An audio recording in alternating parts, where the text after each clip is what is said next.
All right, let's get right into it. When we think about the Great Depression, our minds usually jump to stock market charts, big numbers, unemployment rates. But what was it actually like to live through it day in and day out? We're going to look at the real fabric of daily life and see how survival wasn't just about economics. It was about pure ingenuity, community, and just sheer grit. Wow, I mean, this quote from our source material just perfectly sets the stage, doesn't it? This wasn't only a financial crisis, it was an environmental one too. The Dust Bowl was this physical, relentless thing that just wore people down, turning the very air they breathed against them. And this is where we meet the family that's going to guide us through this, the Millers. They're living right in the heart of the Oklahoma Panhandle, and their story really shows us, on a personal level, the huge challenges that millions of people were facing.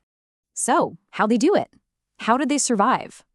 Well, our first section here looks at the most basic stuff, starting with the clothes on their backs and the incredible, almost unbelievable resourcefulness it took just to get them.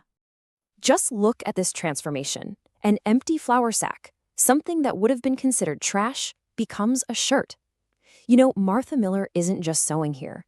This is an act of defiance against poverty. She's literally creating something from nothing to take care of her family. And this, wow, this just perfectly illustrates how dramatically their world had changed. Silas's old shirt, made from a fragile piece of a silk parachute, was a memory of a totally different, more prosperous time. But his new shirt, made of sturdy, practical cotton from a flour sack, that becomes the uniform of this new reality. It's a complete shift from a relic to a necessity. What a powerful line from his mother. It's a lesson in both humility and pride.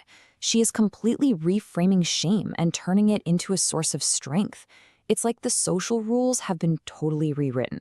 In this new world, pride isn't about what you own. It's about your ability to endure, to make do, and to hold your head high while you're doing it. Okay, so this incredible resourcefulness went way beyond just clothing. Survival was also about keeping warm and maybe, just maybe, cooking a hot meal. And for that, you needed fuel. This led to a whole different kind of daily hunt. You know, we hear the term black gold and we immediately think of oil, right? But back then, for families like the Millers, it meant something far more immediate and precious. These little lumps of coal just fallen off of passing trains were the difference between a warm room and a freezing one, between a hot meal and, well, nothing. And get this, who's doing this tough work? It's the kids, Silas and his sister Ruthie. This one little detail just shows you that survival was an all-hands-on-deck kind of thing. Every single member of the family, no matter how small, had a vital part to play in the daily struggle to just get by. But you know, survival wasn't always just about what one family could do. Sometimes, the entire community had to act as one. And that brings us to this absolutely fascinating and powerful form of group resistance, the penny auction. So just imagine the scene, okay? The bank man is there, he's ready to sell off the Thompson family's farm, their entire livelihood, piece by piece. He starts the bidding, probably expecting a routine sale, but what he gets is nothing, absolute silence. And this is where the tension just goes through the roof. This isn't just silence, it's a statement. It's a solid wall of farmers, their neighbors, just standing there together, arms crossed. It's this powerful, intimidating, and completely unified front of nonviolent resistance. And then the silence breaks, but not with a real bid. It's broken by this, a single penny. It's such an absurdly low offer, but it's not about the money at all.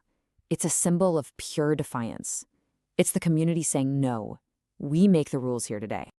And that's it. The bank man has no other choice. He's surrounded, he's intimidated, and he is forced to accept the bid.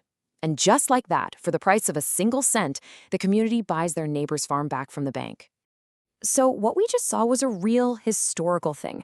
Penny auctions, or sometimes they were called Sears Roebuck sales, were this desperate and, believe it or not, surprisingly effective tool.